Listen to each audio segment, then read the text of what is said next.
Welcome back, friends. Lost Scarf here, and it's time for the newest Kirby's Dreamcast. Here we talk about everything Kirby, from the games to the people behind making Kirby, and the show Kirby Right Back at Ya. A main through line to the podcast will be the Kirby Right Back at Ya anime, as it is 100 episodes, but in time we'll be going over every single Kirby game and other things like eventually the Kirby Cafe, and Sakurai and things like that. And first up, we have a new section to the podcast, and that is what's going on with Kirby right now. I realize we should be talking about things that are going on right now. Other podcasts do that, and we should talk about what's happening. So first up, the 10th anniversary of Kirby Superstar Ultra for the Nintendo DS was on the 22nd of September. This was a remake of the Kirby Superstar Classic from Super Nintendo with updated graphics and even more content to enjoy. Kirby Superstar is my favorite Kirby game of all time. I haven't played Ultra, but in the future we will for the podcast, so I'm excited for that. In the newest Nintendo Direct, they've announced Kirby's Extra Epic Yarn. There will be more abilities, a harder mode called Devilish Mode where you try to outrun an aggressive devil, and 2 more mini-games. I'm excited for that. I 100% of that game, I'm really happy about that. Also, it will have amiibo support. So hopefully we get an amiibo of the prince, that'd be pretty cool. And by the way, if you did not know, Epic Yarn was originally going to be a new IP with the prince as the main character, but they decided it would be better as a Kirby game, and my heart warmly agrees. I really love that game. It's such a different game and it's so good. And lastly, as far as news goes, the Kirby Cafe is going to be open on the 27th of September and closes on February 17th, 2019. This is, of course, in Japan, and is it a bad life goal to want to go to that someday? I don't think it is. I hope they just keep doing it like every year or every 2 years. I want to go to this thing someday and just try way too many foods. I really do. And in the future, whenever news does come up with Kirby, we will talk about it in this section. We will include new plushies and figures and stuff like that. Whenever new Nendroid shows up, for sure we'll talk about that. Also with the train set plushies as well. Just anything coming up new that's Kirby, I want to talk about, and I realize we should talk about it here, and I'm excited. I just love talking about Kirby, so another thing to talk about. So let's talk about Episode 5 of Kirby Right Back at Ya. It's called Beware Whispy Woods. Now the Japanese title is called Angry Whispy Woods, so obviously today's episode is going to be about Whispy Woods. So before we get started with the episode itself, let's talk about Whispy Woods. He is usually the first boss you face in every game, or at least some variation of him. Whispy Woods is a giant tree with 2 black holes for eyes, a longwood nose, and a big black hole mouth. And he just looks creepy, doesn't he? He kind of looks like Kaboo, but not exactly. And other variations of him have been robots or holograms, or you just fight an other kind of tree that's like Whispy, but not him exactly. And he's done a lot of different things. Now, in the early games, he used to attack Kirby with apples, Wingus, and Gordos. Gordos are the spikes with the eyes. Over time, he's gained more abilities where he'll attack with his roots, he'll even jump in the air to try to land on Kirby, and things like that. For the most part, it's the same tree Kirby fights, though, and so it's weird to see him never learn his lesson. And in the newest game with Kirby Star Allies, you can burn him, you can light him on fire. So, he really needs to learn his lesson. Although, of course, in the newest game, he is being controlled by an evil thing, so maybe he has learned his lesson, he just can't when he's evil at the time, and ow for the punishment he gets. And he's always crying when you beat him, too, so that's kind of sad, but, there's gotta be a reason why Kirby's beating him up, right? Kirby's no bully. So, starting with the episode starts with King Dedede arguing with Nightmare Enterprises. He owes them $19 million. That's a lot of money. King Dedede refuses to pay since the monsters have failed to beat Kirby. The salesman questions, though, how is King Dedede gonna beat Kirby without them? And King Dedede pulls out a book. I love this pun, by the way. The book is titled Encyclopedia of Botanica. That's also with the cover in the Japanese version. And just because you got Encyclopedia Britannicas, and this is a Botanica, I like it. I lost my crap at that joke. I don't know why, but I did. And King Dedede is convinced he's gonna beat Kirby this time. So after the opener, we're treated to a bunch of animals just existing in nature, and it's super cute and all. Now, those of you who watch the episode, you'll recognize maybe 2 boars in this scene, and that is Nruff and Nelly from Kirby Dreamland 2. They were bosses at first, and eventually just became regular enemies. Tiff reads from a book about how nature is a symbiotic relationship between all living organisms, and we learn that she's actually trying to teach Kirby about things. When she looks away from her book to see Kirby's actually gone. And Tuff figures that Kirby got bored and left. So we see how the two treat Kirby. Tiff is trying to just teach Kirby and get him to grow up, while Tuff just lets Kirby do whatever he wants. Unless it comes to battle, then Tuff's really about Kirby being a badass fighter. So Tiff decides to go look for Kirby, and puts her book back in her bag, and finds Tokori was sleeping in there, and he calls it a knapsack, which, again, the bird in these puns, oh my god. Tiff is worried that Kirby, since they're not in a familiar area, he might get lost, so she asks Tokori to help her find him, and he makes another pun, and that is that just because he's a bird doesn't mean that he watches that kid like a hawk.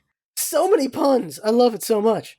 So they start searching for Kirby, and Tokori comments that Kirby's just too dumb to answer all their hollering. Tokori's just so mean. It's weird how they become the closest after all this, because Tokori's the only one who can understand Kirby's Poyo speak, and yet, I guess it's by proximity, because Kirby and Tokori do live together as a pretty odd couple, and I guess that's why they get so close.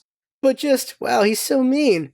But they ask Tokori to go find Kirby, and so Tokori just nonchalantly flies into the air and calls for Kirby and then comes back down and says, oh, they can't find him, so let's just go home. So mean. So mean. But the trio continue their search, and the camera pans to where Kirby actually is. Kirby alone on a rock in a side view, so we actually get to see Kirby from the side for, I think, the first time. Now, eventually Kirby turns, and he sees an apple and runs up and eats it, and then he sees another apple and eats it, and another apple, and another apple, and another apple. It's just so cute watching Kirby eat apples. Eventually we see Rick the hamster going for an apple, but Kirby grabs it first and eats it, and then runs off for more apples. Hi, mate, I just had my eye on that one. That Kirby could drive a dingo dinghy. But Kirby just ignored him when he ate the apple and ran off. I guess Kirby's got a one-track mind when it comes to food, and Rick just lets it go because, well, Kirby's Kirby. Eventually we see Melman the mailman coming out of some woods as Kirby enters the same woods following more apples. The music is very cute in this scene, and it just makes it so much better. Eventually, the trio run into Rick and talk to him, and then they rush into the forest because they learn that's where Kirby went. Rick yells at them that they shouldn't go in, but it's too late. We're then treated to a conversation between Melman and Rick, and what we find out is that Melman was delivering a letter for King Dedede. And Rick says it's probably junk mail, and then questions Melman if he's ever taken a peek into his mail, which Melman is defensive about, stating that rumors like that are something honest mailmen try to stamp out. I just got it! Stamp out. Oh my god, that's another pun. Oh my god.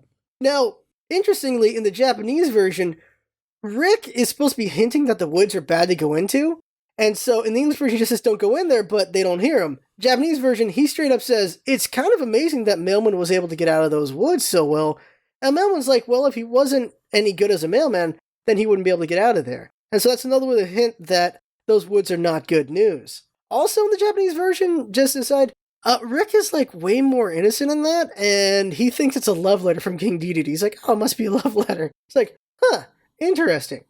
So the trio are in the woods, and they start shouting for Kirby. Eventually they stop at a big tree in the middle of the forest that has apples. And they comment that Kirby is never full, and Tiff wonders about Kirby's appetite and thinks that, hey, maybe Kirby's got another dimension in his stomach. It's a weird thought to have, but we will see something about that later in this episode. In the Japanese version, though, they surmise that Kirby's probably eaten about 1,000 or maybe even 10,000 apples by now, because it's a big forest and Kirby loves him some apples. And with that, Tiff thinks maybe Kirby's got a black hole in him. So they decide, they're gonna have to just go home and look and ask the Cappies to help find Kirby. But then they realize they're lost. Not only are they lost, though, they're lost in Whispy Woods, and they get a little scared about that. Then Tokori remembers a conversation with Ku he had about birds getting lost in the forest and never returning. Tokori figures those birds were turkeys when he was talking to Ku, but Ku says if Tokori gets stuck there, he'll turn into a chicken. So many bird puns.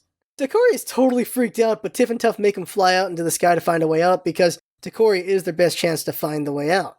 Meanwhile, during all this, we see Sir Ibram and Lady Like worried about their missing children. Well, mostly Lady Like, because Ibram actually didn't even realize his kids aren't there. Not a good look for the father. Lady Like figures King Dedede is the culprit, and just when that happens, King Dedede shows up. Lady Like tries to verbally attack King Dedede, while Sir Ibram tries to handle things diplomatically as always. King Dedede asks where the kids are, and the parents don't know.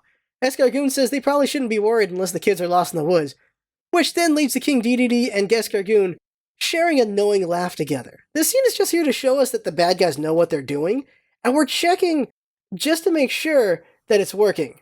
They're just so evil sometimes, and they're very evil in this episode, honestly. So it cuts to Tiff and Tuff, and they're wondering if Tokori found a way back. Then they hear rustling in the bushes.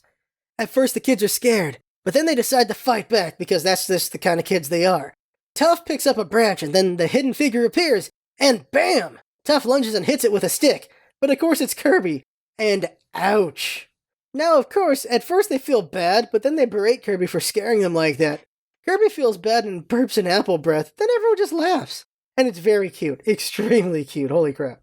Then Takori comes screaming back. Takori was able to find the way out, but on the way back he just got lost again. He was clearly freaked out the whole time, but he lies and says he kept his cool.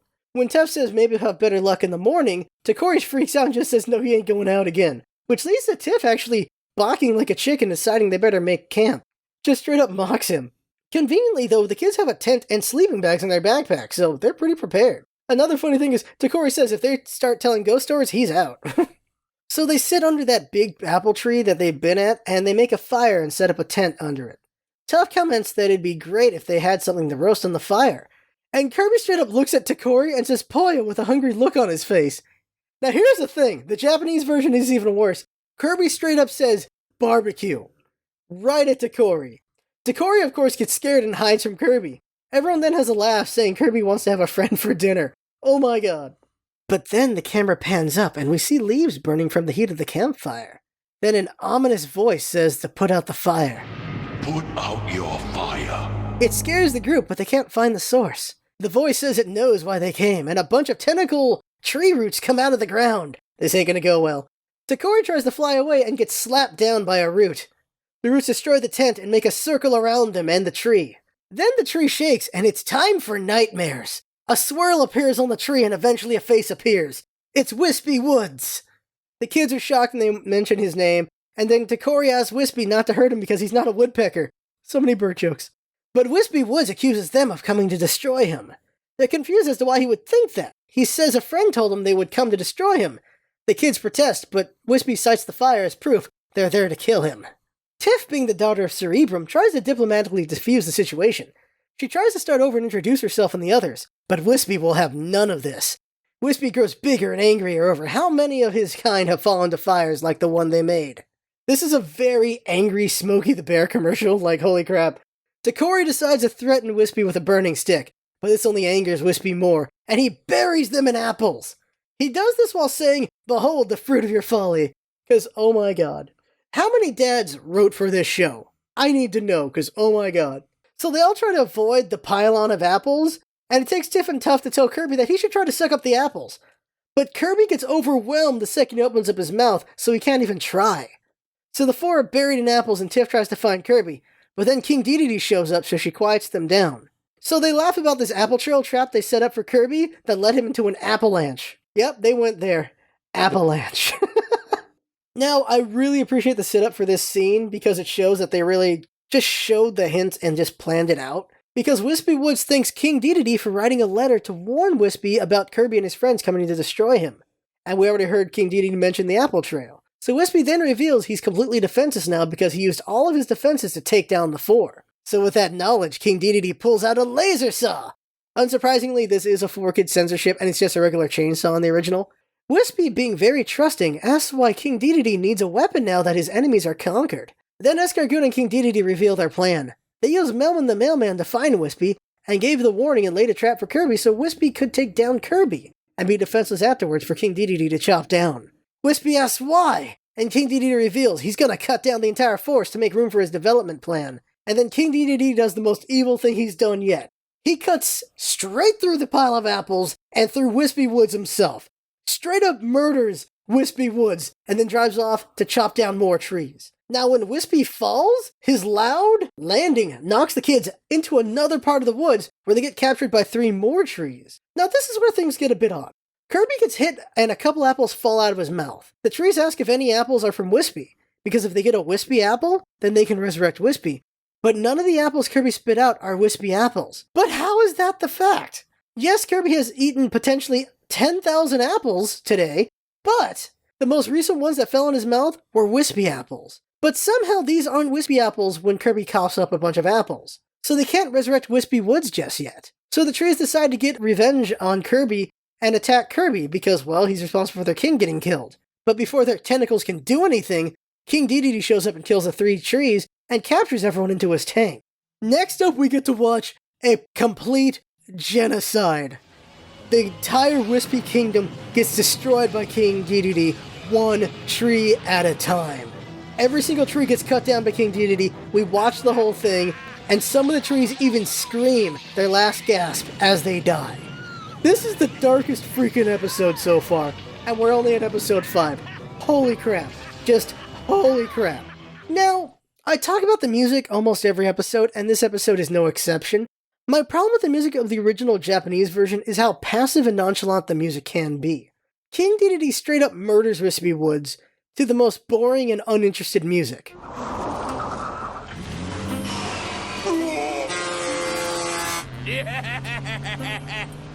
While the 4Kids version amps it up just how terrible this is.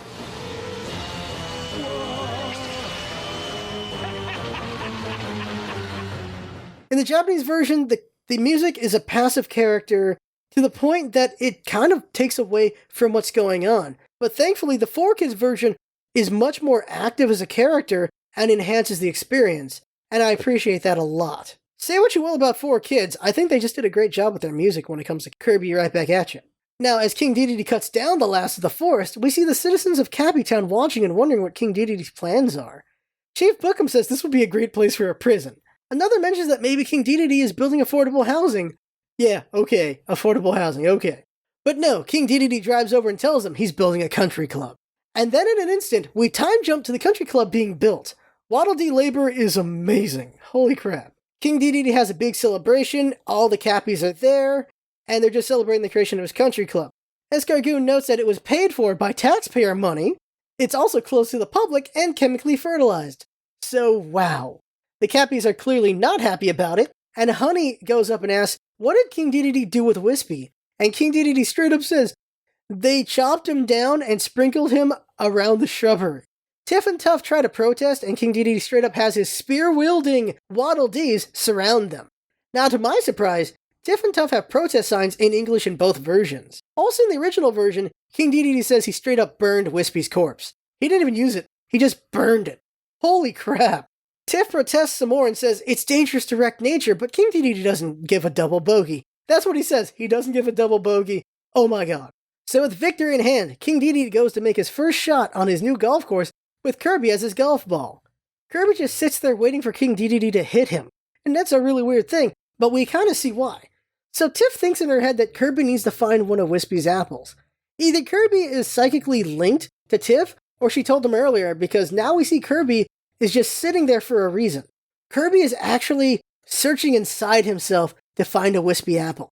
We see Kirby floating in space, surrounded by thousands of apples. Eventually, Kirby finds a glowing Whispy apple inside of himself, which is weird, and then Kirby spits it out back in where everyone is, and King Dedede is like, what the heck is that? Right when he's about to hit Kirby. And then Whispy Woods grows out of the ground and slaps King Dedede and Escargoon into the bunker using King Dedede's hammer.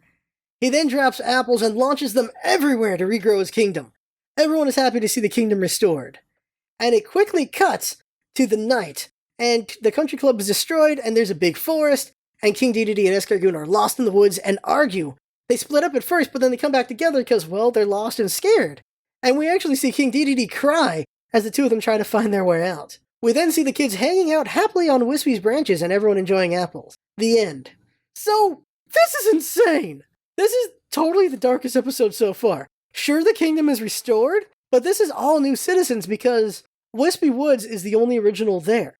He was regrown and then he regrew all of his people, but all of his old people were straight up murdered by King Dedede. A complete genocide. Holy crap. That is just nuts. So some things to note, I didn't talk about Whispy Woods' voice actor earlier, so I'll talk about him now. We're going to see Whispy Woods a couple more times in the show, but I do like talking about voice actors, at least every episode, so his voice actor this time is Dan Brown.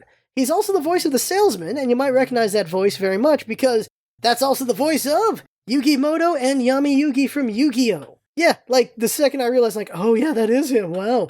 He's also the voice of Knuckles in Sonic X, and a lot of other things. I really like voice acting and hope to do some someday, so it's cool to see who these voice actors are and what they've done. I totally don't hear Yami at all in Whispy Woods' voice, but dude's got range then because of that. Also, cool thing to note about this dude is he's also adapted anime scripts like Revolutionary Girl Utena and Queensblade and a bunch of other ones, and he's also voice directed a couple anime as well. One of them being Mobile Suit Gundam Unicorn, which he also adapted scripts for. Another thing to note is that this is the first time Kirby didn't take a beating, and that Kirby didn't have to kill anyone. We also didn't see Kirby transform or suck anything this episode either. First time not seeing the vacuum ability. This will not be the only episode where Kirby doesn't use his powers, I'm sure, which I appreciate because it is a 100 episode show. We will get episodes focused on lots of things and lots of people, and that helps make the world feel more alive and fuller. So that's pretty cool right there. So that right there is the 5th Kirby's Dreamcast. Next time we'll go over episode 6 of Kirby Right Back at Ya, and it's a pretty funny episode. Oh my god, I can't wait to talk about that one. That's really good. And soon I'll start working on playing the first Kirby game, which is Kirby's Dreamland, the first game I played in my life. I got it for my birthday a long time ago on the Game Boy, and we're going to be doing that in preparation for a game-centric episode. Sometime around episode 10 we'll go over this one. It's the first game I ever played out of Kirby. I got it for my birthday when I was a kid, and oh man, I've been in love ever since, obviously since I'm doing all this, and I can't wait to go over that. We will have gameplay footage on the side channel over at Scarf Plays on YouTube, well as, of course, this podcast is on the main channel. And if you didn't know, if you're new to this, the podcast is on YouTube and on Podbean. So Podbean, you can listen to it. On YouTube, we do have some visual clips sometimes, so there's that as well if you want to enjoy it on YouTube instead. And yeah, if you enjoyed the podcast, please share it. I love Kirby, and I want to share that love with everyone I can, so please do if you can. So that right there is the podcast. I had fun talking, hope you have fun watching and listening, and that's what it's all about, isn't it? Having fun. Thanks for coming by, and see you next time.